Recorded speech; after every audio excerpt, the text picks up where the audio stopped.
Welcome to the Insider Knowledge podcast. I'm Akato. Below me, or above me, I have no idea where we're positioned on the actual stream.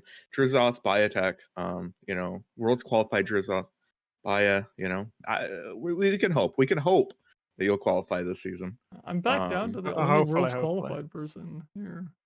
Yeah, we did great by last episode. We don't approach it this time, so Yeah. unfortunately. That's okay. I have I'm not saying I'm locked, but I'm as locked as anybody who isn't already locked is, so that's something. I would be shocked if you missed. Baya, I think, is like unlikely, but still possible. But what you mean unlikely? I'm not locked, but like I'm top 3 now. I think so, it's like, unlikely that you would miss. But I still think it's possible for you. Whereas Ikato, like, I would be blown away if Ikato missed.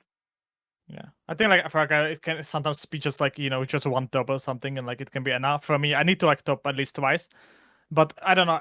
It was so weird because like we have so many good players that just like don't stop topping for some reason. I don't know. Boki was almost made it first season. Now he doesn't have any points. Like last season, Robo topped almost every first season. In the second, he didn't do that well as well. So it's kind of crazy. But I guess we talked about it last week, like last two. Last episode, so yeah. What are you enjoying about the meta? What are your takes? Because we got, of course, the new expansion. How do you enjoy the new champions? Are you having fun? I mean, I feel like we got one champion, and then we got a support card for that champion, and then we got this like 9-mana Freljord card that's just like, oh my god. Okay, let me go first. Let's get some positivity out there, and then you can shit on it. Janna's fucking awesome. Janna's amazing. Janna, I love Janna. I think Volibear is really fucking cool. I think Volibear is also pretty fucking strong. I think Volibear kind of has an issue in this current meta where like Warden's a little bit fucking OP, and if you're in Freljord doing a thing that's not Warden, then you're a little rough. But outside of that, I think that Volibear is really good. I think that at worst he's like tier 2. And I think that once Warden gets clipped down, I think it's very likely that we'll end up seeing like meta Volibear decks. Nilah is who I expected to be the strongest coming in. I'm gonna be honest with you, I've not been impressed with Nilah. I've even been playing like this Nilah Janna deck.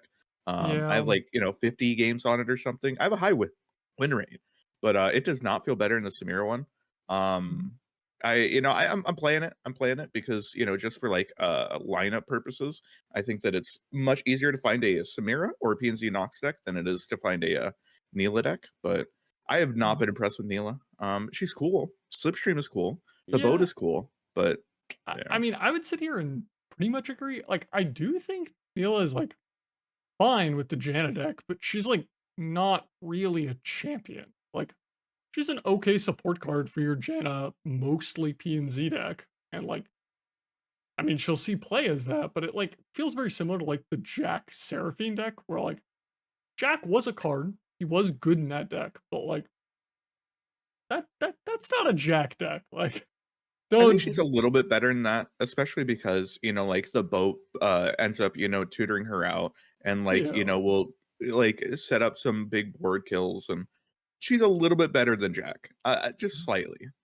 Yeah, I was like kind of dooming on Nilah at first, but then Kanan, or like Ursula now, was like come to me and it was like, man, I think this Nilah Janna is much better. I played it. I've been the 22 win streak, right? I think that's like the reason why the Janna Nilah is like now kind of played, right? Because I like, yeah, I do think the Janna Nilah is like better than Samira. It's also the reason, as you're saying, the thingy. But also I think that the Nox doesn't give that much to the Janna, while BaJAtak gives like things like Bull Shark, things like Wake Crash. That's I think amazing thing. But I think that the Nilah isn't that good.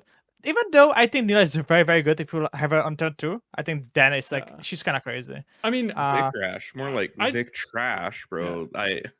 I don't know, man. A lot of the support cards kind of fucking blow, dude. I just refer to these decks as like Janna Allegiance decks, because like if there was a card that said like Allegiance, do something strong, if the top card of your deck is Janna's package, like that card fucking slaps in this deck. Okay, I think also the thing about the Nilah Janna is that it's not that dependent on Janna. you still like the Janna so much, but you don't need her. As well, like thanks to the slipstream, you have like more cycle, so you can get to the Janna eventually. So that's something that I kind of like more. I definitely do have the take that I think Nilah Janna is stronger than Samira Janna, but I'm not gonna sit here and tell you that like I'm excited to be in Bilgewater. It's like, I mean, like what the fuck are the other options? Like, I played some Bard. That's like not too bad, but like, I think literally every single game that I'm in Nilah Janna, I'm like, oh, that's a really big unit. You know, I'm playing against Nidalee or something. I'm playing against Warden. I wish there was something in my region that could deal with either of those. No, neither of my regions. Shit. I mean, it'd be kind of cool if I was in Noxus. yeah, I mean, I understand that desire, and like I was like trying some Noxus ones with Disintegrate at some point. I just didn't feel like it solved that problem. But I felt like I every think Janet, Disintegrate like Pirouette or something might be good. I felt like every Janet deck had the same problem of like you've got like 30 cards that you're like really happy to run, and then it's just like the deck doesn't get filled out. And like I'm not gonna sit here and tell you that the Janet decks are bad because they're not, but I feel like all of them just feel off. Yeah, they have like some issues. Definitely. That's something that I think that like definitely happened. That like it's changed from if we had episode last week, it would be definitely different. I think like last week would be all like Janna is broken and stuff. Yeah. It's kind of crazy like how meta evolved, right? Like how much Warden's getting in now the Nidalee deck and stuff. And like if you just go big, the Janna decks cannot do about it much. If you kill Janna on turn 4, the deck is much weaker. And yeah, it's crazy to see the evolution, and we still have some days before us. So and that's why it seems that like what I just was watching, like some tournaments, what happened this weekend, like a lot of people go against Janna still. So we might even see like people going off the Janna because of that. It's very interesting to see it that way. I mean, I would probably the lineup that I'm strongly considering definitely includes Janna, but it's definitely not just like this tier 0 meta destroyer, because that would be Warden. So yeah, Warden's a little strong, huh? Warden is whether it's fucked up. So yeah, whether it's the Demacia version or the Shrima version or the Nico version or Kayn, I think Kayn's gonna be like the second or third best one. I don't. I legitimately think you can't play too many Warden decks, and you just thank God that Gnar is like a critical part of the deck. Because if Gnar wasn't a critical part of the deck, you could just 9x Warden. Yeah, I definitely agree with that. Like, I think you could pretty easily 6x. 9x is harder, but I think 6 is pretty easy. I definitely 6x is doable. Yeah, you definitely can, but I don't think this is like Siren Song or like I don't know. I'd even put it below like Broadmain in terms of like multi-X lineups because I think the deck gets distinctly worse without Gnar. And since you can only play one Gnar, like I don't know that Demacia is the best one. I think Demacia is the best one, but if you played like Shrima with Gnar, I'm like interested in that. If you played Bandle with Gnar, I'm interested in that. But I feel like you only have one Warden deck that's like really justifiable, and it's the one with Gnar. But yeah, I think that Janna is really good, but Janna's issue is that the entire meta, like we're in a strong Warden meta, which Warden is pretty rough for Janna. And then everyone's just playing a bunch of like people are playing the second best champion of the set, which is Illaoi, and Illaoi's fucking broken. And Illaoi's really fucking good against stuff like Janna. That type of go tall is really hard to deal with. Sort of like those Demacia style, beat ass decks are I think really what the meta is right now. Yeah. Yeah. Illaoi, I said on Twitter like a fucking week ago that she was the second best champ of the set, and it kind of wasn't close. And I think that yeah, she's the second best champ of the set. I think that she's really fucking good. It's just the curves are unbeatable. The curves are really unbeatable. I legitimately think we're paying the price for like the Swain nerf here because it was like, I mean, I don't know why you would look at Illaoi Swain and be like, the problem in this deck is Swain. Because like Illaoi was definitely the problem in that deck, and we nerfed Swain, and Illaoi's just like, cool. I'm just gonna go over to Demacia, and it's like, Yeah. I'm Right. gonna say that they must have tested the Crimson Banquet card, the landmark that like damages your stuff on play. They Mm. must have tested it and like flipped Swain on curve like every game and been like, okay, we have to nerf Swain. That's the only thing that makes sense to me because otherwise, like Yeah. this nerf to Swain was like out of left field. Like you can nerf Swain Illaoi, but like fuck me, hit the tentacle package. Don't Yeah. hit Swain. Yeah. Like we I still mean, kind of like I'd idle is the issue. I I'd would say. really like Like, to point out that like that deck caught a buff. Like the tentacle package caught a buff with the Vile idle Feast. invocation. Yeah. How did you buff Illaoi?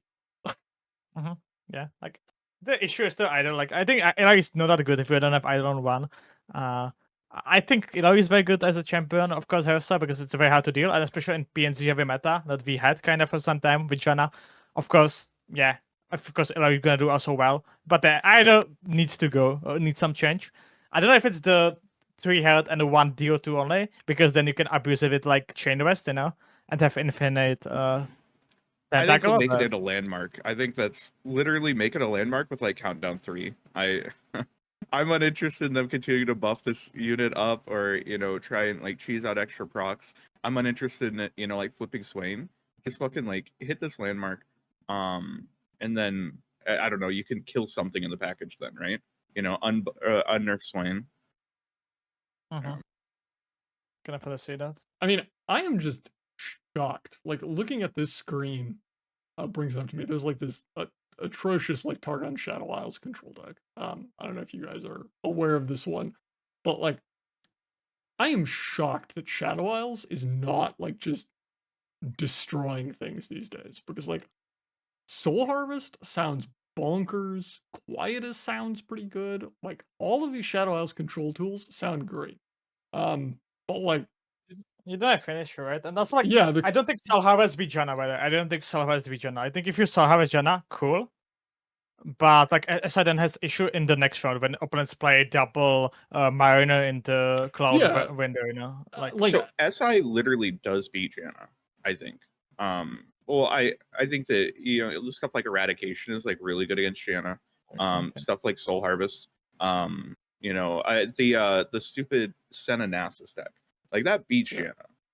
yeah, sure. Does it beat anything else? It probably beats Warden. I mean, that's like the problem with these decks where it's like you're sitting here and like Shadow Isles is good at interacting with your opponent, and then like your options of like actually winning the game are like just stone nothing. Like, are you gonna Ledros people in the year of our Lord 2023? Like, so Jayce Heimer, right? Like that's the deck. Yeah. It's Jayce Heimer. Yeah. we're Jayce Heimer is gonna be everyone's third deck, man, because it like has game into everything. I think that it beats Warden if you run Ruinations. If you want to run like Caustic instead, it's pretty good to Janna. Like I think no matter what you want to play into, I think that Jayce Heimer is your friend because SI the cards are broken. The cards are really broken this up. I can see that. I still have some issue with Jayce Heimer. But I guess if you sort in donation, if you maybe do some little bit, I don't know. I was never a fan of Jayce Heimer maybe, so that's my maybe issue, kinda. But I think every lineup is going to decide whether they're playing into Warden or playing into Janna, and then I think you're going to tech your Jayce Heimer for it. I think that's I can definitely agree with it. Like I think that's gonna be usually the play. I think like you're gonna meet so much Demacia Savard and Janna Nilah. Like I think that's like the play rate of these two decks are just so crazy that like you're just gonna see. This also was the most like played combo. We're gonna look at it like later in the tournament stuff, and like yeah, the combo is just so played, and I think that's something that you're gonna be meeting, and then you need to decide what you're gonna play, and of course about your last deck that maybe gonna help you with that. Yeah, speaking of last decks, there is currently discourse about a card called Wildfire, where it seems like Reddit and Twitter are all about this card being absolutely broken to shit. I don't know if you're able to check the last 2 days in Masters, but last I checked, it had a 44% win rate in Masters. It's probably gone up a little bit. Oh yeah, no, it went down, and then 47, 50 variants with 50? better ones, but Uh, I am gonna sit here and I will tell you that I think Wildfire is eventually gonna need a nerf because I think these decks are a little silly. Yeah, I think You in Eternal, by the way. I yeah. think deep met is Yes. something that we're gonna have in Eternal, but Getting burned out, like solely burned out from 14 is pretty silly. However, these decks are dog shit. Like, don't play them. Okay. I definitely was 100% on board with like these decks are pure dog shit. These are terrible. Yeah. They just beat bad decks, right? Like if your deck can't kill this deck that like runs out a bunch of 1-drops by like turn 7, I mean, I don't know, your deck doesn't do anything. That said, there's a different build that plays like more control-y and like plays to literally 20-0 you. And I do think that people kind of probably play the deck wrong. And I think that this deck is kind of solid. It's the Master Yi one. You know, with like 10,000 stuns. Stats about that, but yeah. I've been playing it. I know that a couple other people have been playing it. I've been playing it a ton, but it does really stupid things. I killed someone on turn 6 last night. I think that like turn 7 and turn 8 is pretty average. It's just like if I could survive till then, you know, and you run 10,000 stuns, you know, unit stuns. But if I could survive till then the Wildfire is a pretty silly card. If that deck was able to like play the better Ionia like stall tools, because those are all spells. If it could run Palm, it'd be broken. But I don't know. I just feel like this deck. So the thing is, it's rough into Janna, and it's rough into Illaoi, but it like shits on Warden. It really shits on Warden.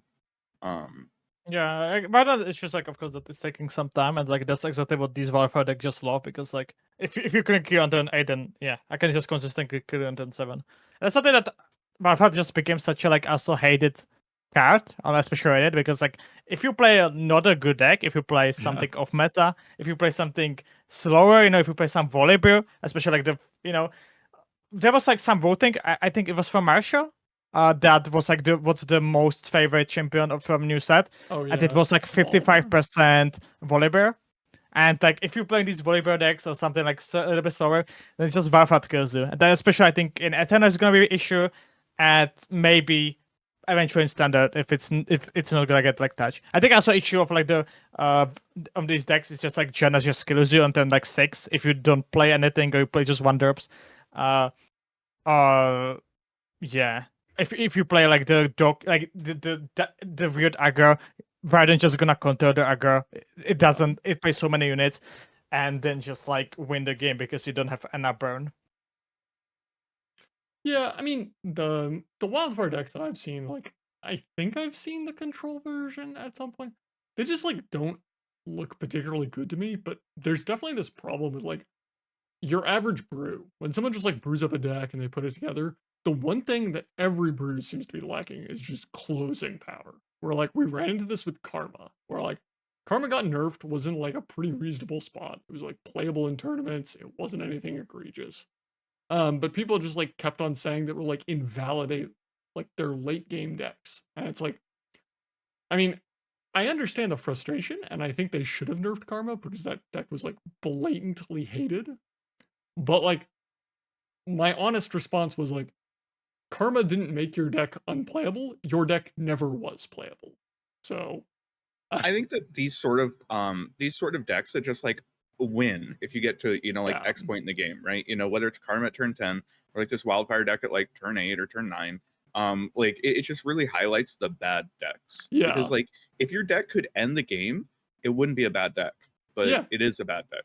Right? I mean, that's like the one thing that strong decks like consistently have is like strong decks sit there and they're like, oh, you're like a little bit off kilter. Oh, I'm killing your ass. Like you're dying. And these like Aurelian Soul Senna decks are like, oh, I'm gonna play a Moon Dreamer. And you're like, cool, I get back in the game. I can continue to play this game. Yeah. Whereas like, I mean, for a previous conversation point, Illaoi will be like idle, voice to see, oh, you don't have 3 damage removal. Illaoi, you're just dying on 5. And you're like, oh. Yeah, Illaoi's kind of a little wacky. Illaoi's kind of a crazy. What about this Akshan Pantheon deck?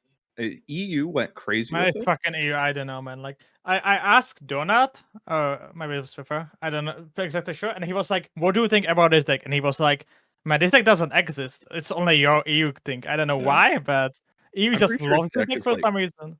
pure dog shit. But like, It's beating Janna.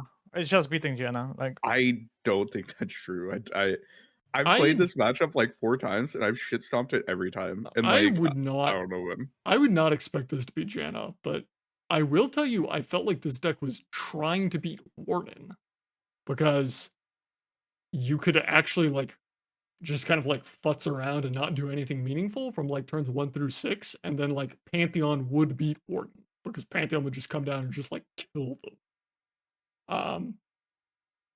But I don't know.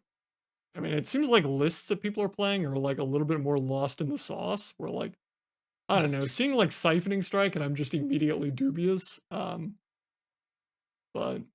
I mean, Akshan's back to 8, so like you can just play your Akshan on 2 deck. Like, any deck can just decide that it will draw Akshan on 2 and be a good deck, and that's a but it valid doesn't game have plan now. Observer and Shapestone, right? Like it's not that way anymore. Like it doesn't have Observer, it doesn't have Shapestone. Like it used to be when you had that, right? But I think there's a lot of power in just having Akshan on 2. I will aside say that that Akshan got much Akshan, worse. this might be the mopiest meta for Akshan ever because there's a lot of Nilahs and there's a lot of Miriams running around. There's a lot of 2-mana 2/3s that are contesting you, and you don't have Shapestone anymore. Yeah. Are you main decking Prowl? Are you really gonna tell me you're main decking Prowl? Fuck No, no, we're main I'm blocking decking It's Prowl. Bloodletters. It's Yeah, you Bloodletters. just slap Bloodletters on. It's Yeah. usually Bloodletters, but I don't know. I know that I'm gonna meet it in my open run. Because it's a EU thing. If you're American or something, like you don't care about this deck. It's just EU thing. I don't know why, but it's just the I need reality. to look. So this is like number 6 play rate, and I have it filtered 2 days Masters. So if I go to Americas, It's best in meta. It's oh, 11th it's in 7th. America. Okay, but like It has a 47% win rate in Americas. Holy shit. we go to Europe, it's number 5. It still doesn't have a good win rate even in Europe. If you look at the meta, it's even worse. In meta, it's 11th in Americas and it's 4th in EU. So That's crazy. That's oh, crazy. third actually. I'm sorry, third actually. Hey, you guys are cooking, you know, and I respect that. I respect that. I mean, they've Um, been on the Akshan Pantheon train for a long time, right?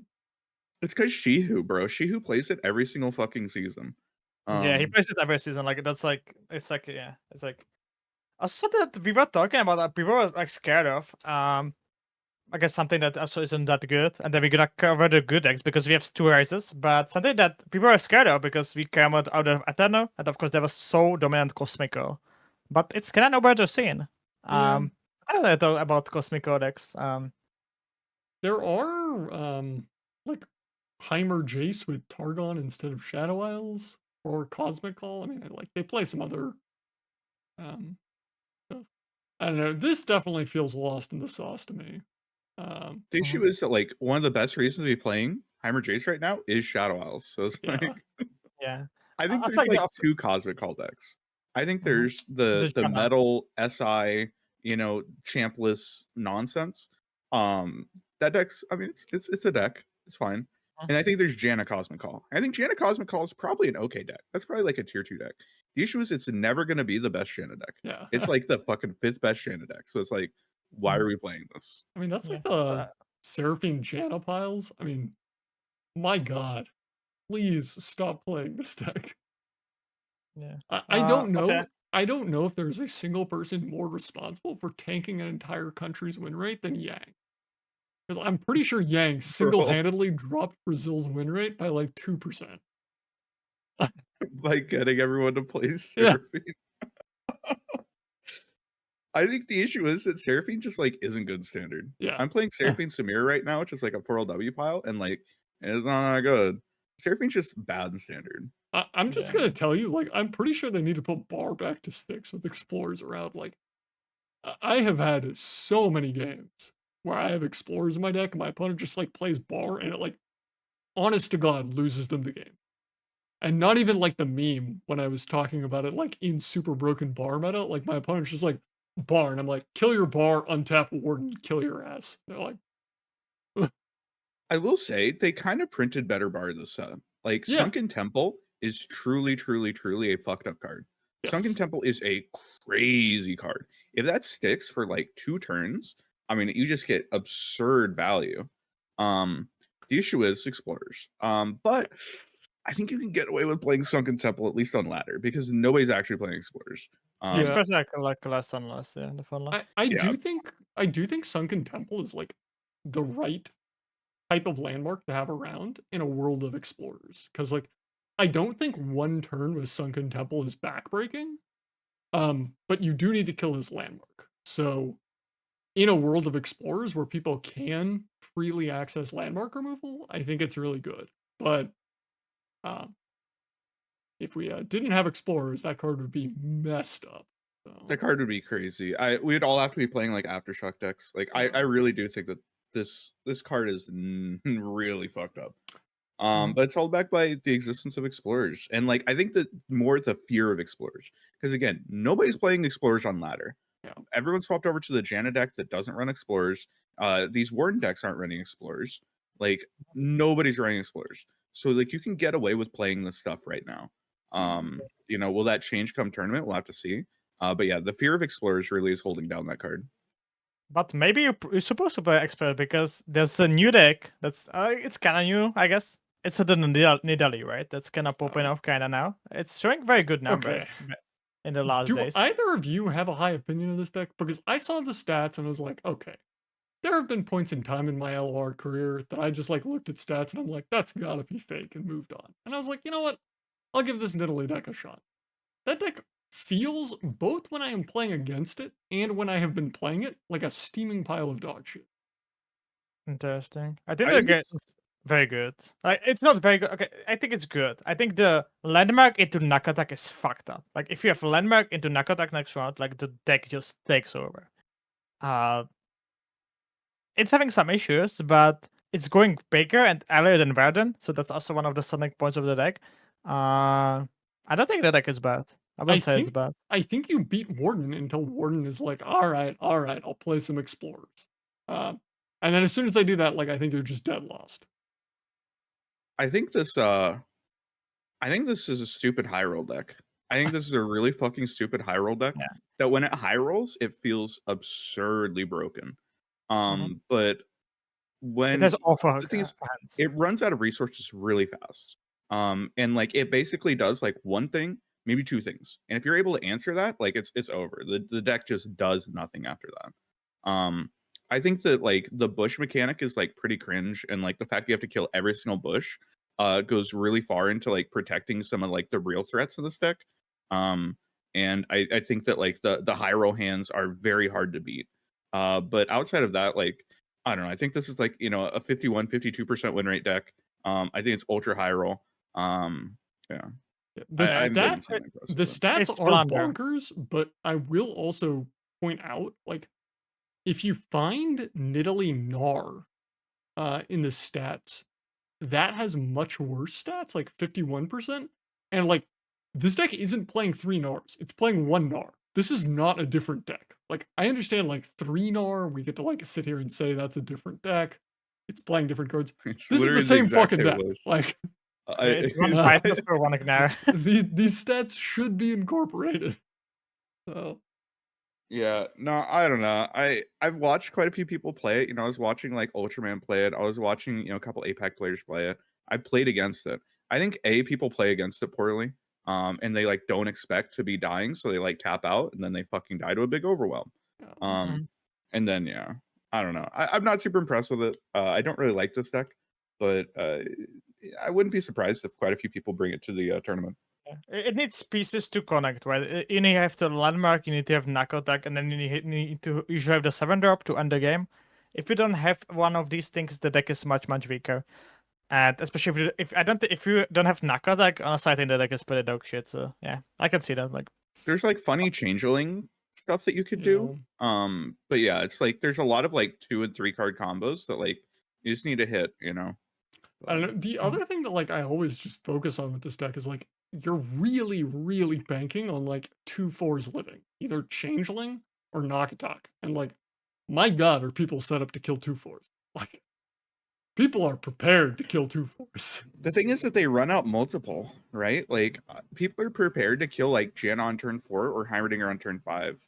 Like this changeling or NAKATAK on turn 3, outside of literally Soul Harvest, it's really hard to do with this card, I think. Mm-hmm. Yeah.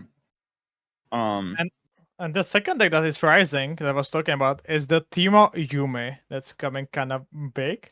What are your thoughts about the elusive deck with skip? Is it the skip deck? Yeah. I feel like every elusive deck that's been truly good, not like a flash in the pan or something, was abusing like grant buffs. And the fact that this one has like nothing to do that. You have Yummi. What you mean? Yumi's a grand buff. I'm not counting run the 3 three bird. Yumis. That's chimes. Yeah. I don't know. Anytime I see these like just P and Z like elusive decks, like there's also there's the Teemo like Ionia one that's still floating around. I feel like sure you'll like beat some stuff that's like unprepared or whatever, but like every single deck floating around could just be like, okay, you got me. If you're in like Bandle City, you're like, okay, you got me. I'll play some pie tosses. The like Warden decks are like, all right, I'll play 3 Badger Bears. You got me. And then like as soon as people do that, like, what is this deck doing? Like, you have a Kelp Maidens and your opponent plays a Badger Bear, and you're just like, I'll just top right. Yeah, I think that this deck just like isn't particularly inspiring. I think that skip is a really strong card. And I think Skip like is throwing good. Yummi on skip or Yummi on any elusive like can be really strong if your opponent's not ready to deal with it. I think you're right though. Like at the end of the day, we can beat this deck. We can beat this deck. We can beat the Team Ionia deck. Like they're just trying to like abuse pockets in the meta, right? And like they will abuse stuff that's not ready for it. And you know, I think you're 100% right. I mean, I do think it's like very relevant to like when you look at high win rate decks to think about like, okay, are people trying to beat this deck? Because like, let me tell you, like Nilah Janna, people are trying to beat, and it's still 55%. Elusives, I don't think people are trying to beat elusives right now. And if people wanted to, like that deck is not seeing the light of day. So if we all just agreed for like 1 24-hour period to like run cards to beat these decks, like their play rate would drop instantly. They would never see the light of day again. Yeah. Can we do that with the most broken deck? Oh my god. Dude. Unironically, Lurk on odds is fucked up. That deck is so busted on odds. You know, I'll be honest with you. I tweeted about Lurk. And my complaint with Lurk was 100% that it's just frustrating. It's just a frustrating deck, right? That was it. Like everyone complains about Jayce Heimer being around forever. I think Jayce Heimer creates more interesting games than Lurk does. I think that Lurk, you know, especially with like the swing in terms of like its power level based on if it got token on odds, hitting blind champions, that type of stuff's really frustrating. Somehow that turned into me thinking Lurk is the most broken deck in the game, which I know it is, but that's not what I said. I mean, I legitimately like found out from that discourse. I do not think the community actually understands how busted Lurk on odds is. Because like I remember looking into the stats for token in Kai'Sa meta because we like just got the ability to look into that for stats, and Lurk on odds was better than Kai'Sa. Fully broken, blow you up on 5 Kai'Sa. Now, Lurk on evens was dog shit, but like, you would rather play against fully busted Kai'Sa than Lurk on odds. Like a 15% like win rate swing, right? Like it's absurd. It's really absurd. And the thing is that Lurk like always has a high play rate, right? It's always top 10. You know, if you could go back a year and a half and you would see the exact same thing and Lurk is there, you know, it's like number 6 or number 7. I don't know if that means that people just enjoy it or people like turning their brain off, or I don't know what it is. We saw it in the Eterna meta, right? That people that are not that much competitive just enjoy the deck. Like it's crowd favorite, right? Like people like it. I think it's completely fine for like simple decks where like we had this discussion with like elites. I think Lurk has more play as the player than people make it out to be. But I really do not enjoy like queuing into a game, seeing Pyke and Rek'Sai, and like just waiting to see who gets token. Because my opponent is either playing a tier 0 deck or like a tier 9 deck. And like there is no input from either player. There is no deck building choice they can make to mitigate this. They're just dealing with a 15% win rate delta. And it's like, I don't know, like I don't even understand how people enjoy that when playing Lurk, but people clearly do. I think they I just think people don't know realize. about it. Yeah. I think people like just don't know like how. Yeah. Yeah.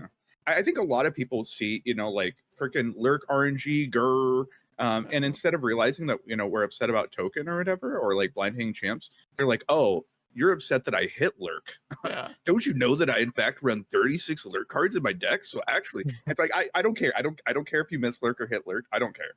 I just really don't assume care. they hit Lurk. Like, Yeah, of course. that's my of life. course. But... I think that people are like stuck in like Lurk discourse from literally 2 years ago, and yeah. I don't know. They haven't come to current year yet. Yeah, I mean, Yeah. I don't know. I'm down to have like Elite, Lurk, these types of decks around, but particularly Lurk with the win rate delta. I am not But how do very you interested fix in it? having that. How do you fix it? Can you fix it somehow? I have no clue. I mean, the problem is like a Lurk trigger is so valuable, particularly early game. So like, also the snapshot, right? Like being a snapshot like turn 2 then, like that you can one drop attack, snapshot next round, attack turn 3 again. Like that's the I guess. I straight up lost the game. The reason why I tweeted out, raging about Lurk is because I lost the game to them blind hitting Rek'Sai on turn 2 with Snapjaw. And like my 2/3 couldn't block without dying. So like I lost the entire game from that one play. Like the entire thing snowballed because they high rolled. That's why I was upset. Yeah, I love the Jayce tweet when I tweeted about the Janna Nilah having the 22 win streak, right? And then me playing off stream, hitting Lurk and losing to him with Proclaim tier 1. Also like you lost last open to Lurk, didn't you? Again, like it's a deck broken, that just bro. It's broken. Exactly. The deck just beats things. So. I mean, I do think if you're playing like, I don't know, if you're like playing Worlds Finals, like Lurk is probably a pretty good bring because it does not matter how good they are. You get your 50-50. You do be flipping a coin. Yeah. Yeah. And like to be clear, I think there's a lot more play like from the Lurk angle, right? Like I've defended a lot of decks that people are like, oh, there's no decision making or whatever, right? I think Lurk has quite a bit of decision making. I think that like there's better Lurk players than like there's definitely better Lurk players and like worse Lurk players.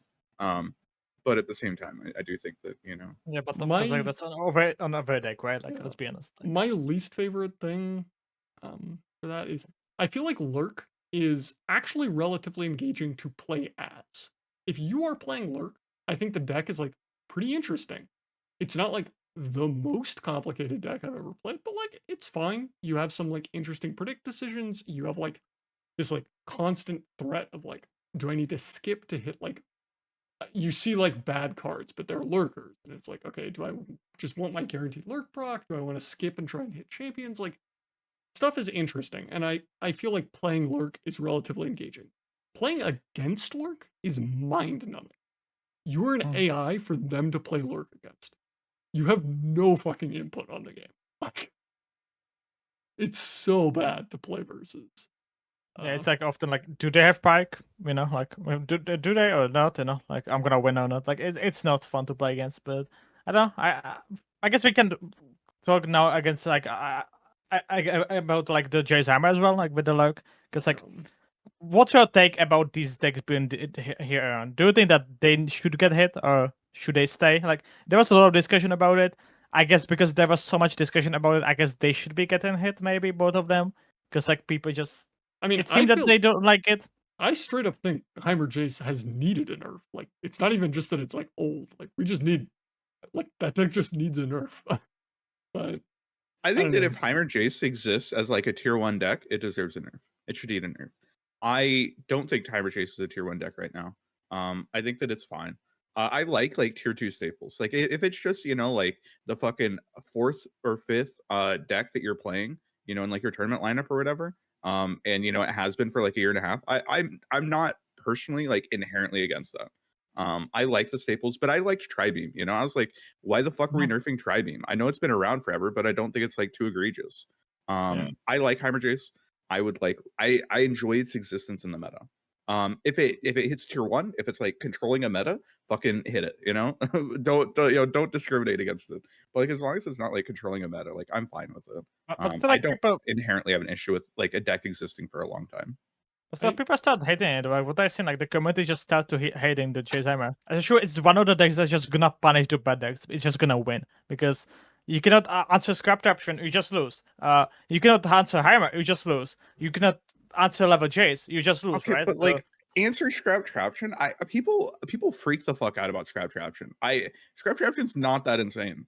You block it once and then you kill it afterwards, right? Like even like Aatrox doesn't care that much about Scrap Traption. Is Scrap Traption a good card? Yeah, it's a good card, of course. But like it's not that fucking crazy. I don't know why everyone acts like this card on 3 like just ends the game. I mean, I definitely think people overrate Scrap Traption, but I'm like pretty dull. I'm pretty done with Heimer Jayce. I think it's been around for a really long time.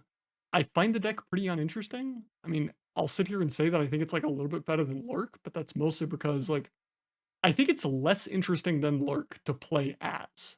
I think it's better to play against, but like I feel like people infinitely.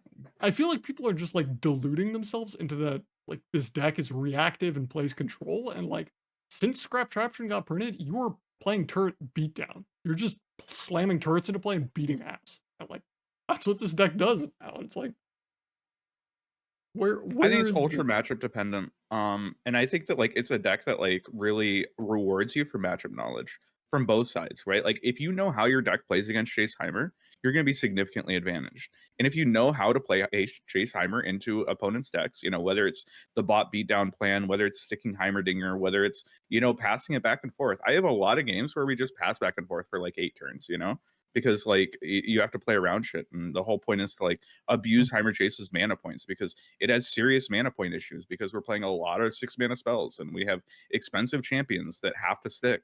Right. I think there's interesting gameplay in that. I understand if you know you're bored with it over multiple years. I get that. But I think it's like pretty inoffensive. Except for when like bot beatdown is like if it, like bot beatdown hands are fucking snoozers. I mean, unironically, I think you should be playing Heimer Jayce just always as bot beatdown at this point. Like, I see Heimer Jayce lists where people are just like not 6xing Scrap Traption and Production Surge, and I think that's just inexcusable. Every single list should be on 6 of those cards. I think 5 is pretty common, right? I've seen 3. Wait, 2 Scrap Okay, Traption and a Production Surge. Okay, you always play triple Scrap Traption. Always triple Scrap Traption. Okay. I can see like triple maybe one production, but surge is like yeah. I mean, people are sitting here and like playing like Vengeances as like just automatic 3x's, 2 Piercing Darknesses, and it's like, why the fuck am I playing removal? I am here to put 6/6s into play on turn 3 and just beat ass. That is my goal. So you play Piercing Darkness so you don't fucking lose to Wildfire. You don't lose to Wildfire because you beat them. You do lose to Wildfire. You do lose to Wildfire. Just race them. No, I don't think you can. Like you can if you have like insane like Scrap Traption to double handler into Production Surge, but otherwise you kind of not fast enough, I think. Those are the only cards I want to draw. Okay, if you draw them every time, okay, I guess you just hit, bro. Just full ball. He's a Lurk player, man. He just hits. This deck is a Lurk. Oh my god! I don't play it any different. Yeah. Do we think that Volibear? Are there any good Volibear decks? I mean, they're good decks that can play Volibear. Does that count? Yeah. Even the Gauntlet deck got so much worse. Like I guess it's like issue of Gauntlet deck is like Warden, right? Yeah. Well, Warden and like it doesn't beat Janna. It wasn't. It's probably a lot better into the Nilah version. Actually, it probably shit stomps the Nilah version. No, it doesn't ship them, but it's still bad. Yeah. Do either of you understand? So like, when you're playing like Demacia decks, like versus against Demacia decks, and they've got like the Mage Seeker Jr. Do your opponents just like bizarrely think that this card is gonna like save them regardless of what's going on? And they like refuse to ever do anything with this card? Because like, I mean, I remember there was like the Janna discussion where people were like, just play Mage Seeker Jr. to beat Janna. And you're like, that doesn't hit like any of the cards. But I've had this experience with Warden where people are like not trading this card off. And I'm like, what spells do you think I have? I think that people I, I think that people just don't think critically about Junior. Literally, there were so many like I would say people who consider themselves like competitively minded that were like, you beat Janna by playing Mage Seeker Junior, and I had to go there. I'm like, guys, this hits literally nothing. This hits Flare. The Nilah deck, at least it hits Slipstream. That counts for something, maybe. Hey, like it fuck, dude. upticks Mystic Shot, I guess. Yeah, I think that people just like they've seen Junior like auto win matchups before, and they're like, oh shit, they play spells. Yo, you know what's really good against spells? Mage Seeker Junior.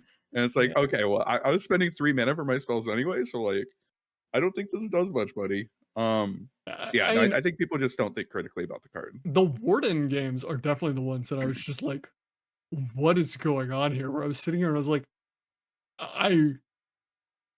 I was like unironically trying to think. I was like, do I play less spells than they do?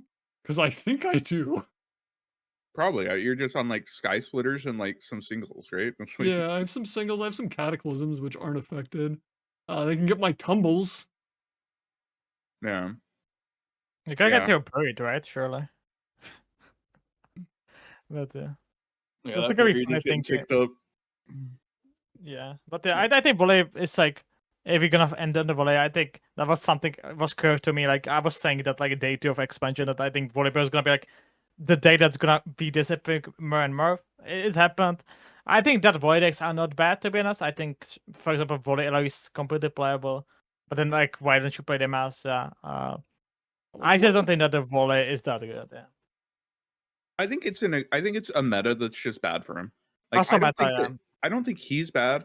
I don't think that decks with him are bad. I think that as as Drizzt scrolls through the 35% win rates, I think it's a meta thing. I think that Volibear himself does strong things. And I think that I mean okay, stuff like that Janna Volibear deck is a lot better than 35% win rate. But the issue is that all the good players have left it. So you're left with like the people who like Volibear. And I think that his stats are going to be a little bit lower than Volibear doesn't seem as bad as he would like stats would imply to me. But I do just kind of have this like lingering sense where it's like, okay, Volibear is currently having this problem where if like you're planning on going to like turn 8, turn 9 in Freljord, why aren't you playing Warden? Yeah, but that's just because Warden's overtuned his shit, right? Yeah, but like will Volibear ever escape the shadow of She Who Wanders? Yeah, it probably just depends on what you're trying to beat, right? I have a hard time imagining that like if I could play She Who Wanders, I would ever pick Volibear. Because like there have been so many decks for so long that you just play She Who Wanders and they just lose. Like it is the game.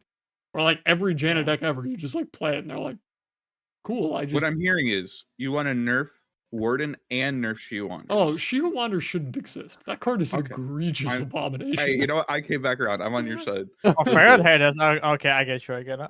Yeah, I don't know. I think volley issues also like he doesn't end the game even. Like I don't know. He like does cool effect. He does sex thing, but like I don't think I ever seen played volley into insta level of him. I think he doesn't just level. Like I think that's also an issue of him that he just like doesn't end the game. Like he's trying to level. Okay, here's like my hot take. hold up.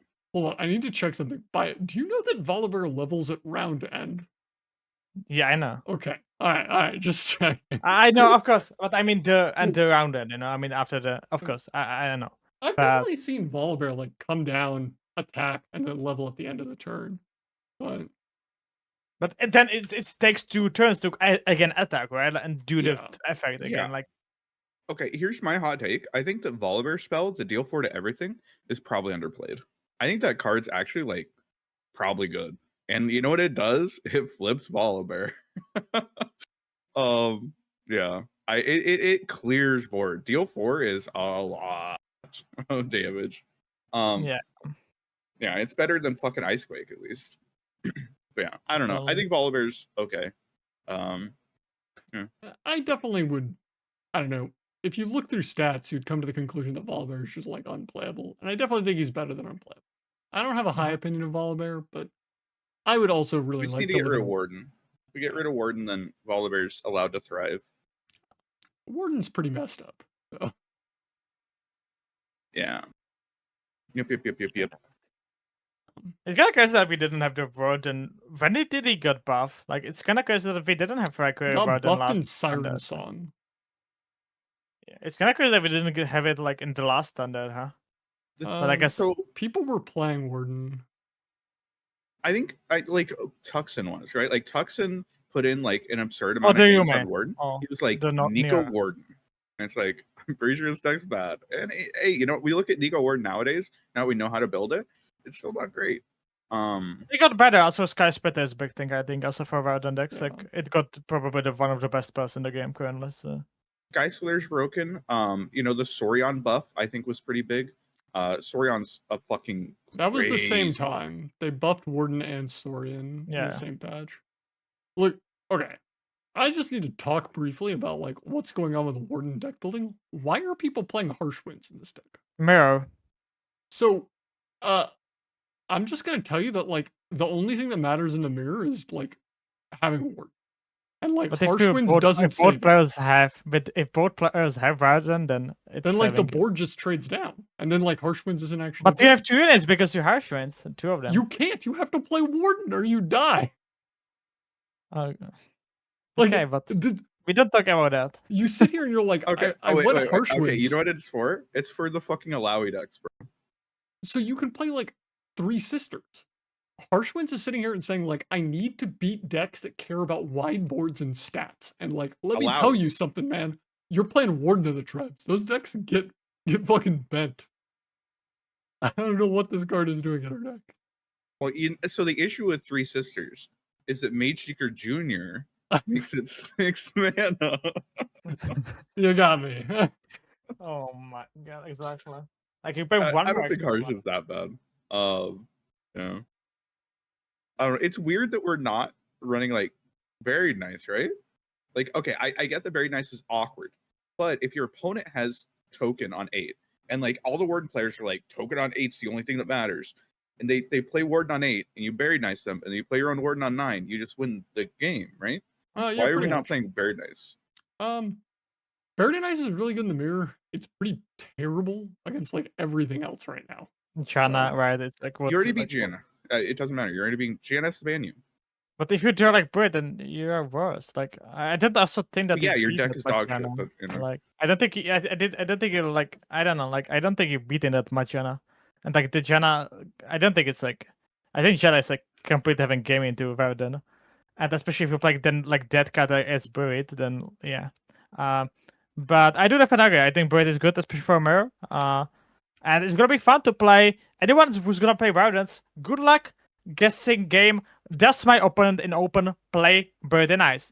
Does he or not? You know, like amazing family game. Or Harsh Winds, exactly. Or Cataclysm.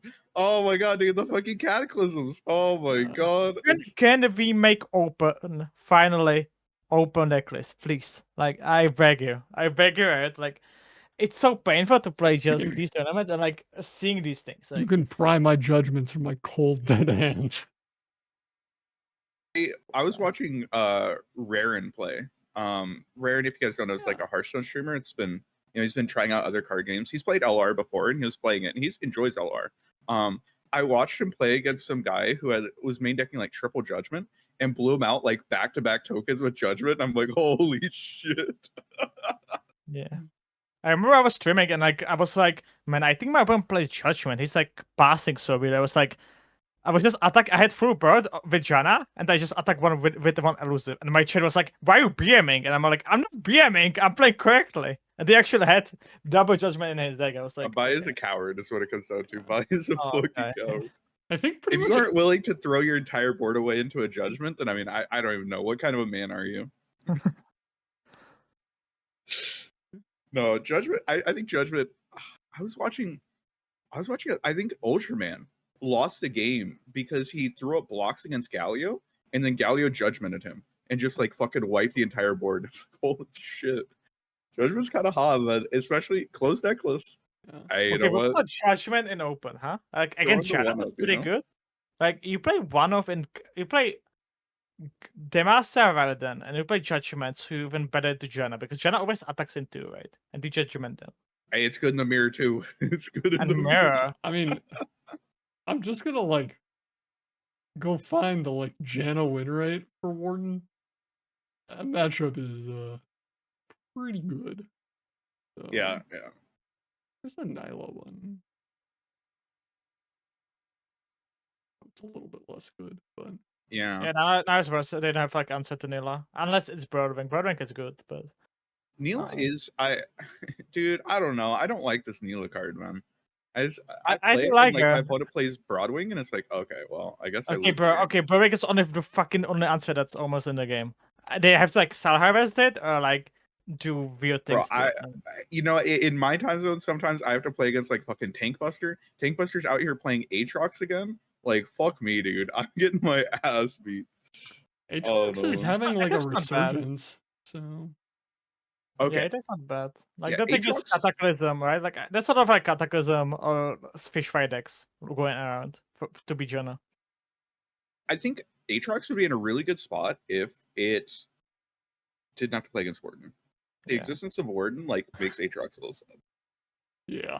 I think the other thing that's nice about Aatrox though is Kayn Aatrox beats Janna and can run freezes and does have Ruination, so it can beat Warden. I think Kayn Aatrox might be kind of low key. It's like lower power level, but like I think it's pretty consistent. It beats like a lot of these, you know, it beats aggro decks because there's like an asset of healing. It can like aggro people down because like we kind of forgot, but Brewer Cultist is a broken fucking card. Brewer Cultist beats ass. Like, yeah, like I think if you tech this deck properly, I think that you could probably be beating most of the meta. Big issue, Momentus still bugged, hog. But you know, other than that, I think that this deck has potential. That's something that was it you, Aikara, that tweeted that Varus would have tier 1 deck if Varus would absolutely have a deck that shitstomps this meta if Momentus wasn't bugged. That's my honest to god opinion. Yeah. If people don't know what's the Momentus bug, it acts that it costs 1 mana, but if we have more than 1 mana, it costs 2 mana. So if we have 1 mana especially, like only 1 mana, it's gonna cost you 1 mana, but otherwise it costs you 2. And we have like how long we have this bug? I know like Paolochi was talking about this like few months ago. Like it's kind of crazy. So we had this bug when the Cosmic Call Junior bug was going on. And like back then it was like 50-50. Like it just some of your games it was bugged and some of your games it wasn't. Then they fixed Cosmic Call Junior, and then after that Momentus was bugged every game. And like they weren't able to fix it in time for this patch. I think Walrus said it'll be fixed for next patch, but yeah, Momentus bug next open, so yeah. I think Varus, I don't know if it's like Varus Jax or Varus Samira. I think that there is an insane Varus deck right now that no one's playing because Momentus bug. Like Momentus is just so bad now, right? Like the farm mana is so big. Yeah.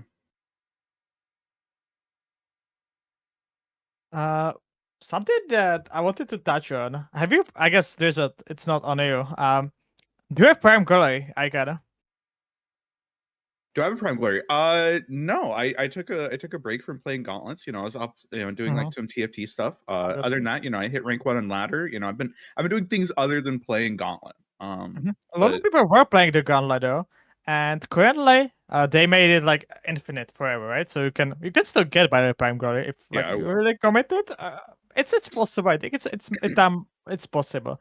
But funny thing in Gauntlet that's happening now is that the most efficient way how to play Gauntlet is go in, win 1 game or 1 series now, BO3, surrender, and go again.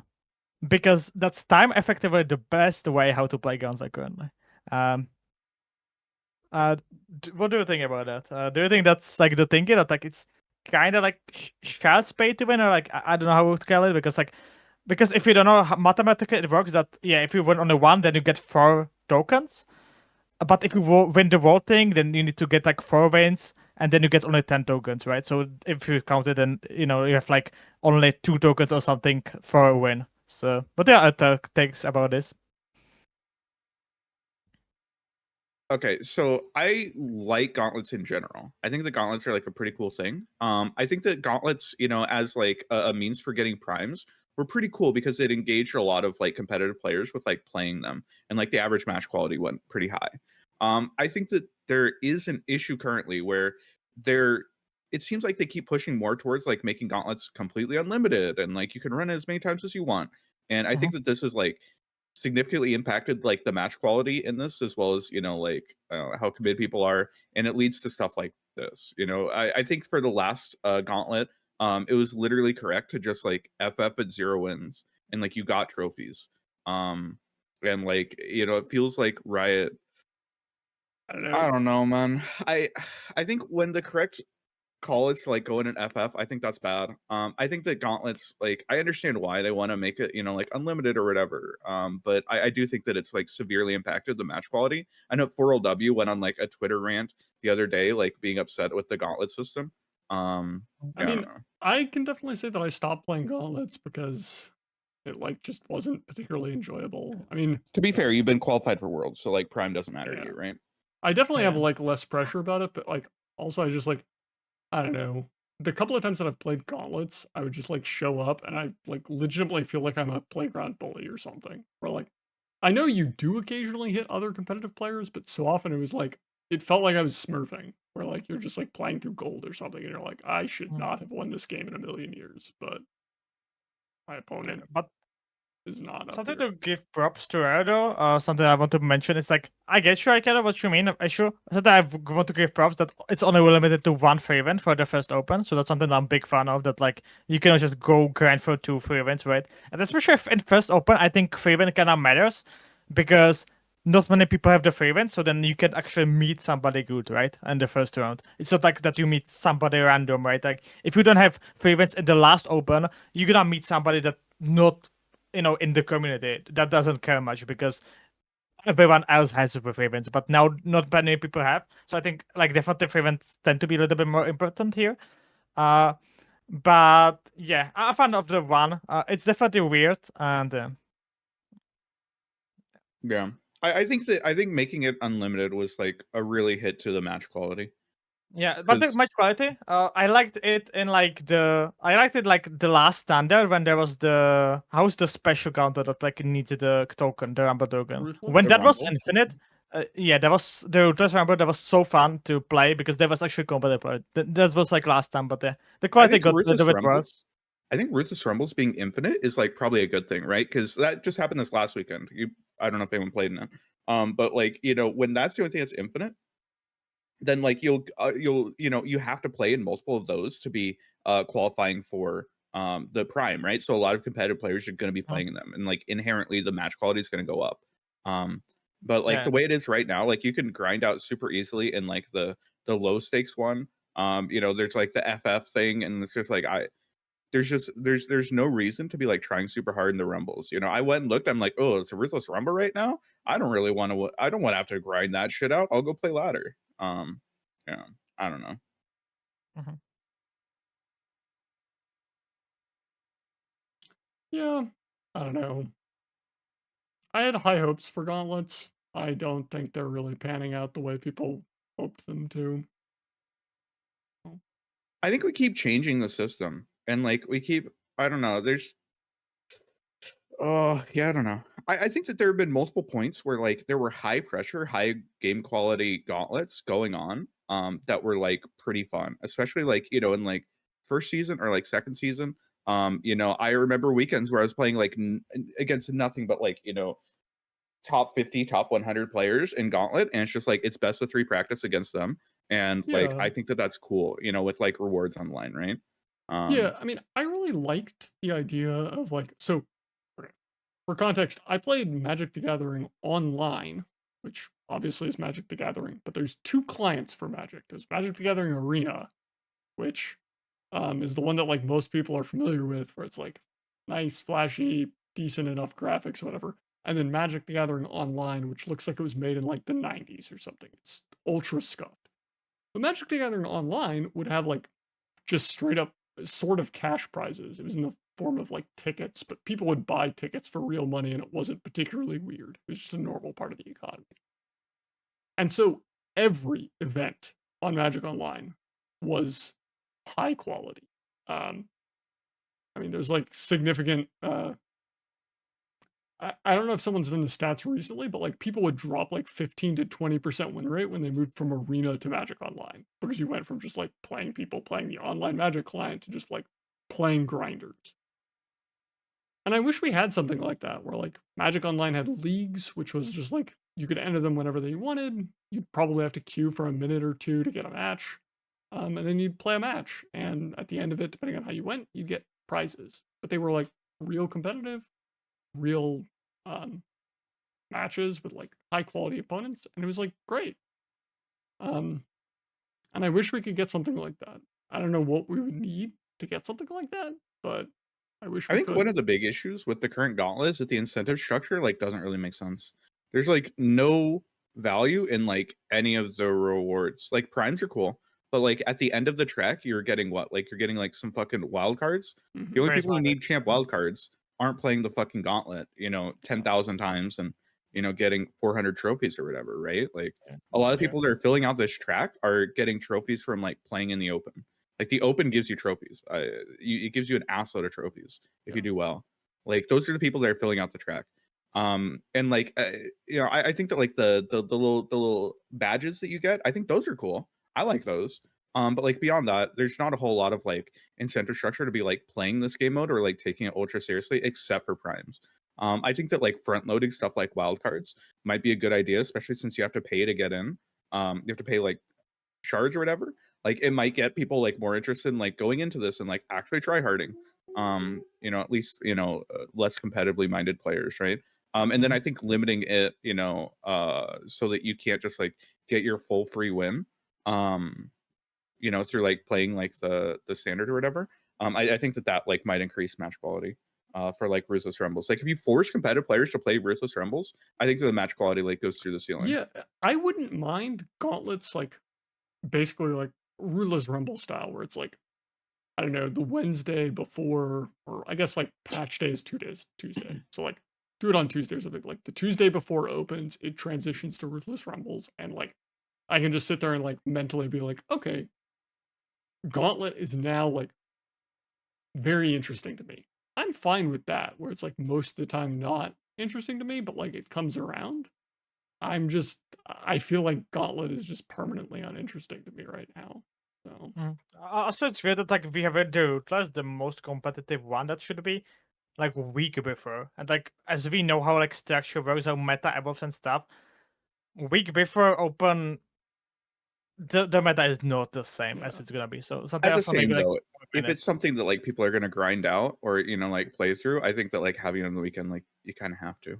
Like okay, I guess it's cool to have it like in evenings or whatever, but like people work jobs and shit, right? So it's like they can't realistically be sitting there for a lot of people. Yeah, I can see that. But it's still like weird, right? Especially like how fast the meta tends to evolve. Yeah. That's my Yep. thinking. I think there's definitely a lot of things that Riot could do to improve it. I think that the Gauntlet system has potential. I think that it definitely has a lot of points for improvement, though. I wouldn't want them to give up on it because I've seen stuff like the Gauntlet system that was pretty good, and there's definitely been times where, like, right at the start, I felt like Gauntlets were going great. So Yeah, and that's why I still like them, like the more funny ones. I like Freebird. I can wait when we're gonna have it again because I'm down to be cooking again.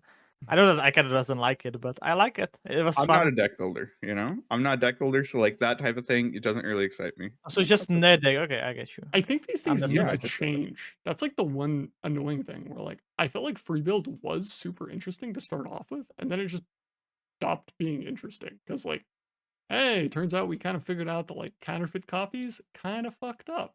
Sump Monument kind of fucked up.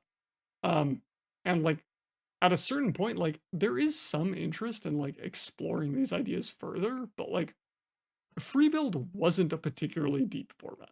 It had some stuff going for it, and you can explore a little bit.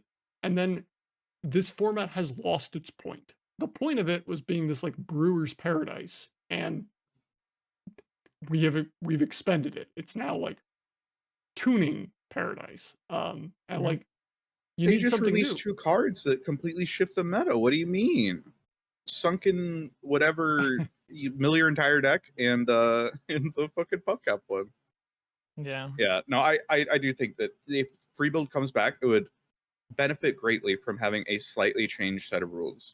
Yeah. You know, whether that's banning, you know, a few cards, you know, like 5 cards, or whether it's, you know, requiring 20 cards in your deck. Or, you know, I think that it was envisioned as like, you know, there's like 2 endpoints. There's like the really cool build that you were never able to do, and like the degen, you know, 10 card combo. I think right now the meta is entirely degen 10 card combo. Yeah. And like if they pushed it to being, you know, like the really cool build that, you know, everyone wants to do, but you can't do, I think that would be like, unironically, I think free build would like, I think the coolest way to take free build would just say 40 cards. Like 40 cards, you can put whatever 40 cards you want. Any regions, any champions, do whatever you want. And I think people would be like, that's interesting. Like, I'm interested in playing like the ultimate like Demacia pseudo mid-range pile where you're like playing Akshan and you're also playing like, I don't know, Sky Splitter. Yeah. Like you're just playing everything that this deck could want. You're just playing all the good cards. Or the Master Press will just play 30 Elite cards still because they don't know how to build. But no, there's definitely, bro, there's definitely a miracle Shelfolk list that I want to be playing, right? But if free build just is not the place for that right now. I think it would do very well to have a slightly different, because we've kind of solved this one. Like there's definitely more to be solved. I think that Lawa on Twitter and Twitch like has showed that there's definitely a lot of brewing to be done still, but like I'm just not particularly invested in like this format anymore. Yeah, I mean, it's not done. Like there is more to free build. I had this like argument with Lala where Lala was trying to convince me to like join the free build Discord and like go do tournaments, but it's like this, we're not done like sanding off the edges of this format and finding like the exact right 10 cards. But we've explored the general idea. We know roughly what the meta is going to look like. We know what the good cards are. We know what you're looking to abuse. And at that point, like, this format loses a lot of its point. Because, like, the point of this format was, like, do whatever you want. Go down to 10 cards. What possibilities could be out there? And it's like, okay, well, we found what possibilities could be out there. So now we're just, like, tuning the ones that we found. Which isn't a bad thing, by the way. Like, it's cool that we found the stuff. It's just like at this point, we've kind of exhausted, I think, what it was meant for. You know, it's lost a lot of its shine, and yeah, do something different. And like, if you want to make a brewing format, like I think that's great. Brewing formats certainly have a point, but you have to change what the brewing format is, because if you go back to the same one, it doesn't have that point anymore. Yeah, yep. Agreed. Something that we don't have even on topics, but I want to definitely be touching on. I just remember because I think it's something that they did very well this season also. That we finally, I think, get amazing tools to monetize, because I think like we got amazing pass with basically one of the best emotes we ever got. Like, let's be honest, like the Volibear is so good, and also something that I just love to see. And not people were mentioning, I was mentioning, but I don't know if even people notice. We got all 3 new champions with instantly new skin, even with Epic Ride. It's like amazing way how to monetize, right? Like, because like even if the champions are bad, even though it's kind of figured out the champions are pretty good, most of them, you know, we have instant skin, so we can just buy them, you know, we just release them, we can just enjoy it. And I just love it. It's just amazing to see. I mean, I have the Volibear skin and I haven't used that in like a week. Yeah, because you thought that Volibear is gonna be, yeah, exactly.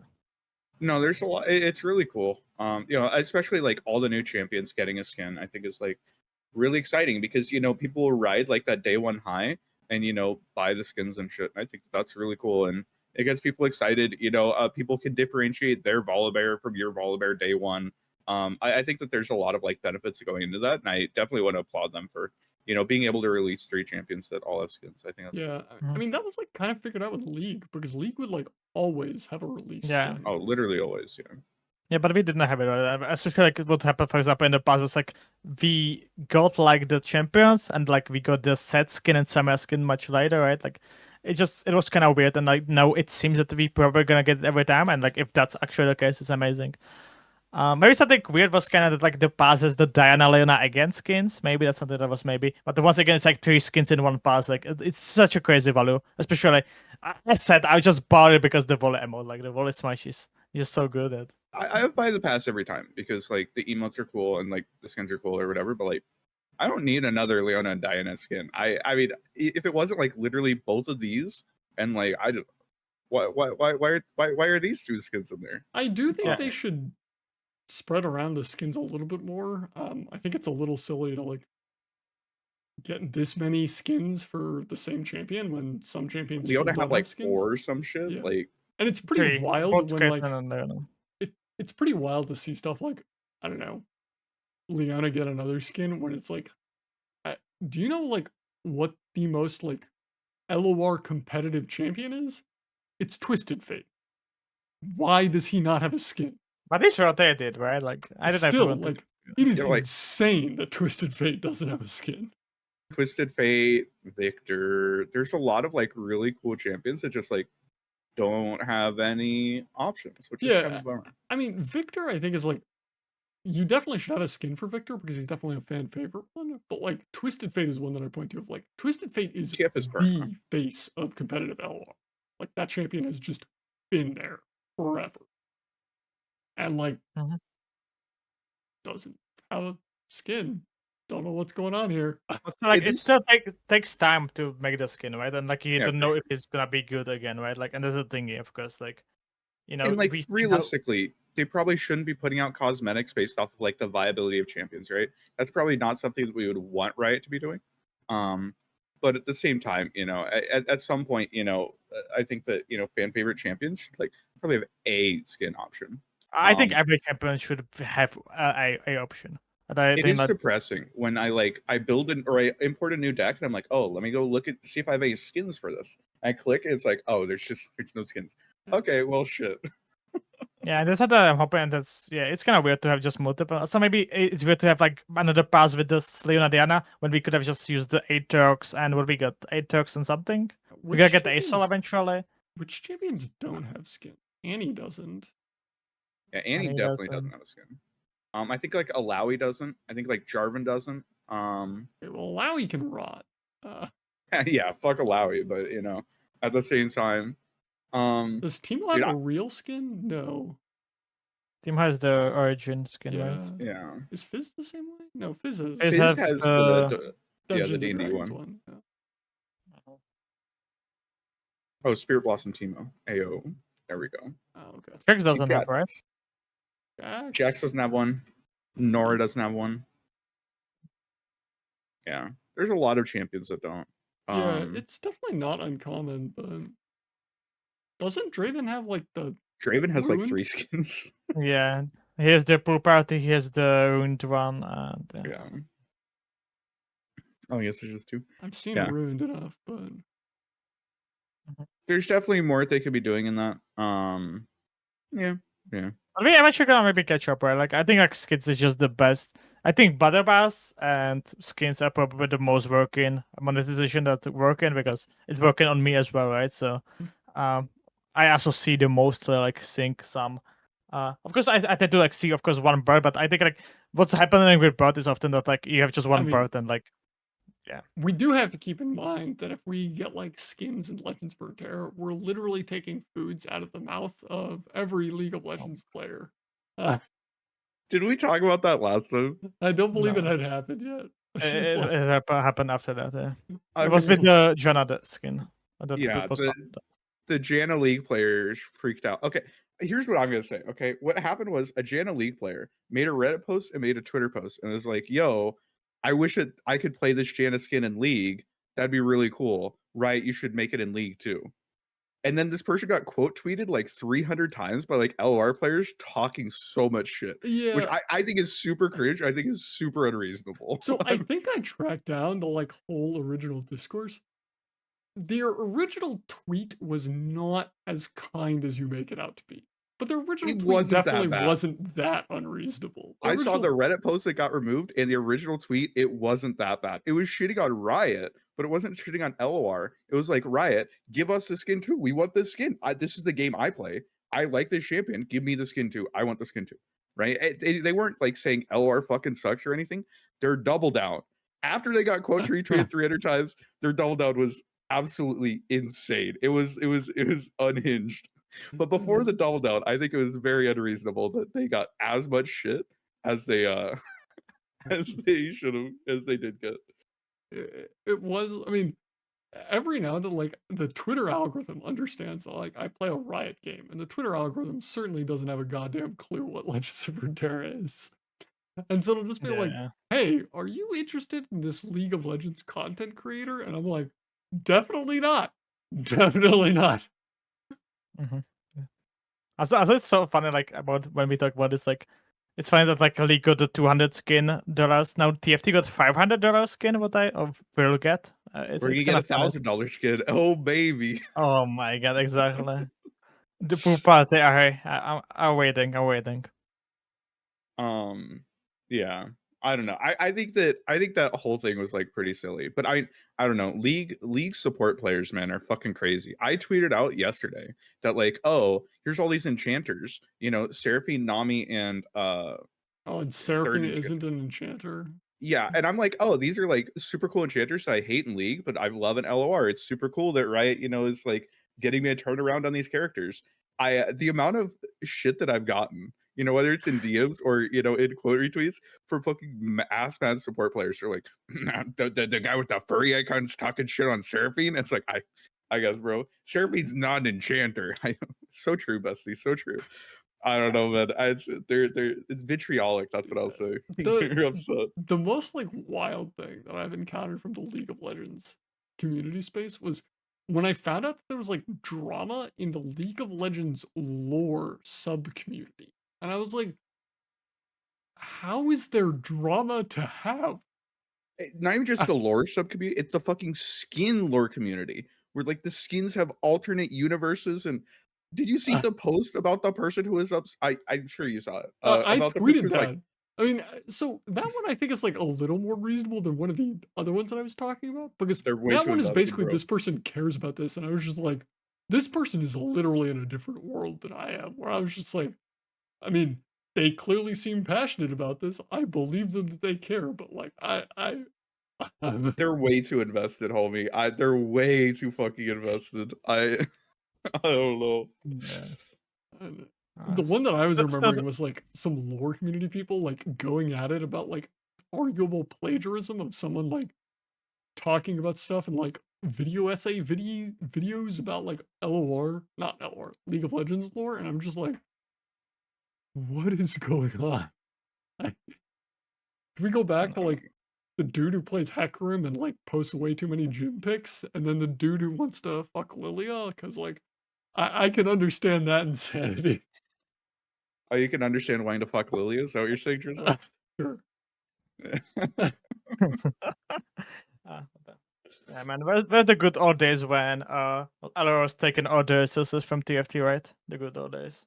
That was the peak of Twitter there. Yeah, I think my favorite part about that was Majin's react to that thing where he was like, yeah, so I was reading this and I was like, yeah, totally get it. Totally get it. And then it's like, oh, by the way, fuck LR. And he's like, what? Catching strays, yeah. Yeah. That was certainly something. I think one more team if we want to talk about it. It's like tournaments because like there was like doing weekends. Oh yeah, something I want to point out is that it seems that people playing Janna, Nilah, and Warden Demas in one deck, in one lineup. And yeah, I guess that's all interesting. It's like it seems like they're the other way. Best two decks. Yeah, I think that's something that as we were talking about. Like it seems that the play is just, do you want to beat Janna or do you want to beat Warden? Because you're gonna meet this lineup very often, I think. After playing a lot of gauntlets and hitting, you know, a bunch of Masters players, I'm definitely leaning towards people. There's not many people on Janna. Like, I think that, you know, when we get to, you know, like the hyper competitive people, I think there's going to be a lot of Janna. But in gauntlets, and I imagine the open, there's a lot of people that would prefer to just play the mid-range 2-head decks. Yeah, that's something I saw mentioned that like people I think getting scared of Janna especially, I think, because like they look at the meta and they're like, okay, I don't want to be playing Janna, and they're just like running away. So I mean, if I would have to make prediction, and if Brevart's still here and making the thingy, Warden is gonna be the most played most top cut. Rather than Demacia is gonna be the deck that's gonna top the most time, I think. I think not playing Warden, like one Warden deck, you don't have to play like 2 or something. I don't think you should play 2, but I think not playing one Warden deck is just straight into. Okay, counterpoint. I have self-respect, and I don't want to burn brain cells by having to play a Warden deck. I ain't here to think if I don't have to. I'm here to collect my free wins. Thank you very much. I'm on still think I'm on same on wait, I had like this same issue. I have some issue when I hate the deck that I'm playing, and I don't like it. But like when you play only one Validator deck, it's gonna get usually banned. So that's something that I'm like selling me kind of that thing, you know. Why is that a bad thing? They ban my That's what Warden. you're That's saying. a That's good what thing, you're but saying. others, it's not getting banned, you know. That's like the thing. Then I'll play Warden on 8 and collect my free wins. It's great. Okay. I think that my issue with the deck, as a lot of times, it's just a feeling of a lack of agency, where it feels like you're just throwing your cards out and you're doing the strong thing. You're just hoping all of the onus is on your opponent to be able to stop you. And like sometimes they stop you and it feels like the worst thing in the world because you weren't able to play the game. It's just that shit. Like I just don't like that style of deck at all. Have you played Vayne? I Huh? legitimately think Vayne helps a lot with it. No, yeah, the Vayne. Oh yeah, 100%. I think if you're playing the Demacia version, you need to be playing Vayne. Yeah. And then it lets you play like, your Illaoi Jarvan as well. Well, issue of Vayne is that you lose like mirror. What I've seen in stats, that like you lose mirror. Jarvan is better than mirror. I think the Jarvan's like, I think Jarvan helps in the mirror, but I think like it's this thing of levels where like, yeah, Vayne is worse than Jarvan. However, if I have Warden on 8 and you don't, you're still losing. Like, I'm not. I guess two might be right. We're talking marginal differences where like you're better in games that stayed competitive, but like Warden mirrors are so often just blowouts or something. But so you can just ban as well, right? Like, yeah, like you can just ban the mirror, and then they have like over a better deck, I would say. Yeah, the other thing is I was watching like Roji. He was playing in like the ABG tournament, and he brought like triple Warden or something. He played against some guy playing double Warden, and they just played a bunch of Warden mirrors, and like the Warden mirrors were decided by like, oh, you didn't draw Warden, good fucking luck. And it's just like that's a quick 0-2. Like what the fuck? Yeah. Warden mirrors are not great.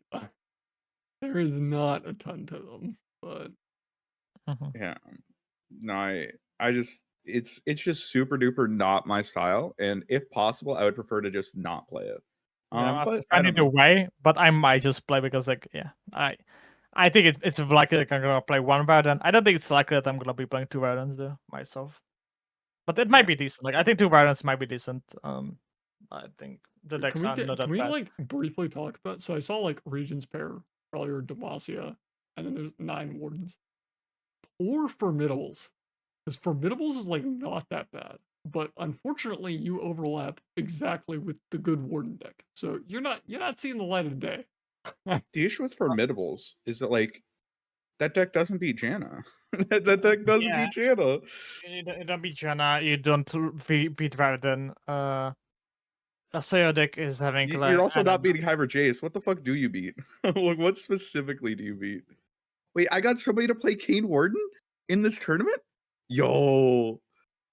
I saw a Kayn Warden in there. Yo. Nice. That shit's good, man. That shit's I think it's I haven't tried it. I'm gonna try it. Like I think it's curious. top 3 Warden decks. Okay.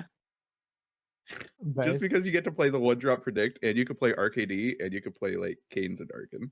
Yeah, predict is best. Yeah, predict is very very good. Like Warden more often. Yeah. SI Warden. What the fuck is SI Warden? Shadows has no. They have no types, right? They have no tribes. I mean, Spider. You can probably play Warden with whatever. Like, let's be honest here. Yeah, there's enough for all your cards that yeah. The other thing about Kayn Warden is you can play the Ruination card.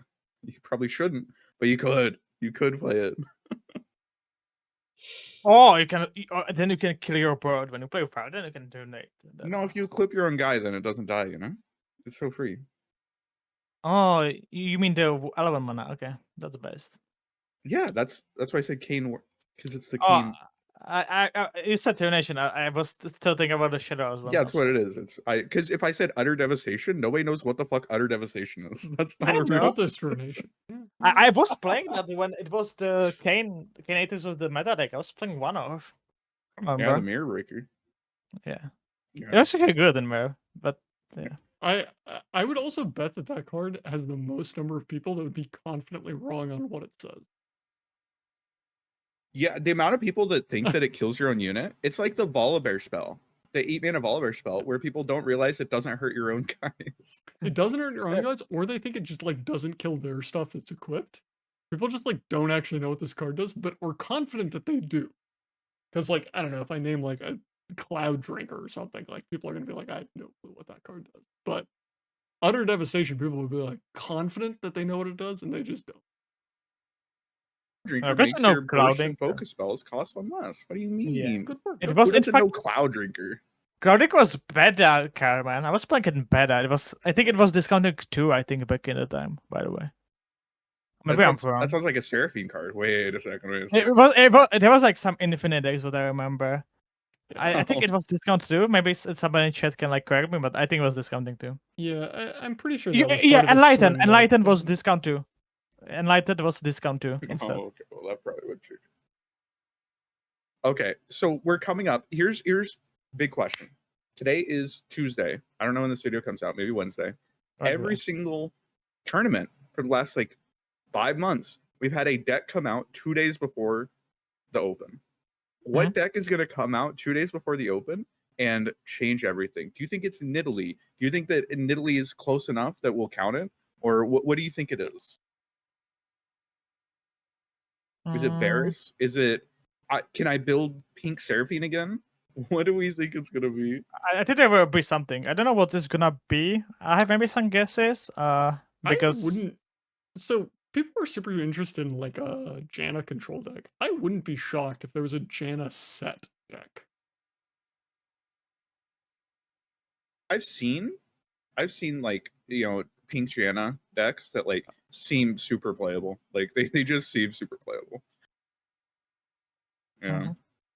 Yeah, I mean the main problem is like the big draw to Janna packages is the Mariner, the 3/1 quick attack, and then the bird. And both those like strongly encourage you to be like trying to beat down. So it's like hard to want to play Janna and not be taking a very offensive stance, but like the Temple is like a pretty good reason to be playing control. So yeah, Sunken Temple is kind of a crazy card. Okay.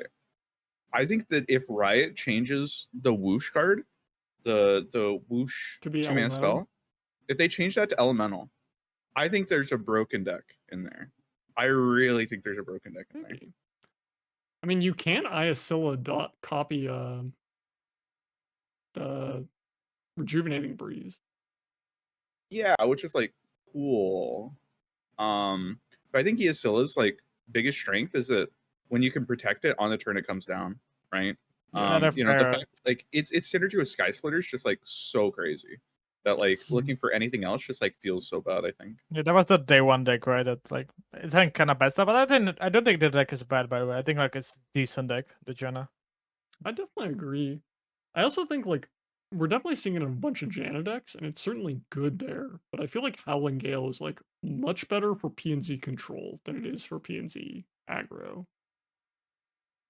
I think Howling Gale is just an insane card. It's good because it's Tempo Vengeance in Janna decks, right? Yeah. It's literally Tempo Vengeance. And like in control decks, it's good too because it just like I you know, sometimes you have to like stack it up, which is like kind of annoying. But you know, like Seraphine's very happy with this card. Yeah, I think Gale's a very good card. Yeah. Maybe it is Seraphine Janna Pink Seraphine Janna. It's just I don't want to play Janna because if I play Janna, like I'm just playing like the 6th best Janna deck. Like just play a real Janna deck. I mean, unironically, I feel like that deck, if you're gonna explore that deck, I would just play Janna set and say like Seraphine's a bad card in standard. I'm just not gonna play her. You know what? Okay, here's a deck that I saw in ladder and I got my ass beat. This is when I was testing Warden. and it's Karmaset SI might be kind of. I know you're shaking your head. Soul Harvest is crazy. Ruination beats the shit out of Warden. Vengeance and Palms beat the shit out of Warden. I guarantee you that this deck like absolutely shitstomps Warden. I mean, I think that because of Culling Strike, it's probably also good into Illaoi. I'm like super interested in trying to play Soul Harvest and maybe Eradication. But like, where the fuck is my champion? Like, So Set's good. Set's a good champion. So, okay, but like I have to play Karma.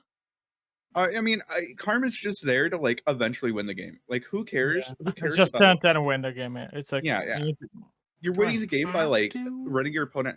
People are playing shit like Warden, bro. They're gonna run out of resources. You have to ban Janna, but like this plus Heimer Jayce is kind of looking like a pretty good start to a lineup. Okay, none of these builds. What about Vandals? We could go like Nora Vagar again. Or hear me out. Hear me out. We don't. Poor Vagar's Oh, catalog. Any catalog? Isn't Kazakh good at it? Oh, maybe not. No, catalog is not. You don't have Valfies though. No, you just cannot play everything that you're catalog. copying with catalog got rotated. Yeah. Yeah, Valfies go ahead. They're gone. I'm waiting for Eternal still. I'm gonna win the Eternal, so I know that a bit. Yeah. Wildfire catalog, go hard. It's funny that Wildfire catalog like seemed like the way you'd play it. I almost killed a Targon player last night with Wildfires that literally healed like 40. They had like triple pony, double star shaping me, and triple lifesteal unit in me. And I still almost burnt this player out. What does healing Wildfire do? Ionia kind of fucks. Healing doesn't kill you as a it doesn't kill you, right? So it does. You don't care about the Wildfire player that much because you're gonna get just eventually another Wildfire that's gonna be stronger than the healing. The Right, issue like, that's is that like the current build has like X number of wildfires. You hit Yeah, like definitely. 9 or 10 wildfires. That's kind of it. And like if they're able to survive that, and they did survive that, if they're able to survive that, then you know it's rough out there. But Can 10 we talk Wildfires about- is 45 damage. I mean, like yeah. 8 or 9. I think I played 8. I think I had 9th in hand, and 9 9th is wasn't lethal. 35. 9 is 35, right? So They healed a lot. That was literally triple pony. I would like to kind of just point out, if Wildfire is ever like kind of annoying, do you have any idea how miserable playing that deck is if your opponent just like has a Nopify? It's definitely annoying, but it's not that. As long as they have one Nopify. If they deny more than one, you're fucked. Yeah. But if it's one, then like your Rejuvenating Breeze is still like full cycle to 2, and like it doesn't matter that much because you still get the buff for every single other one, right? Yeah, it can be relevant, but I think Wildfire just like as a region shitstomps every other Ionia deck so hard that it's hard for me to believe that like Sure. Nopify is enough, you know.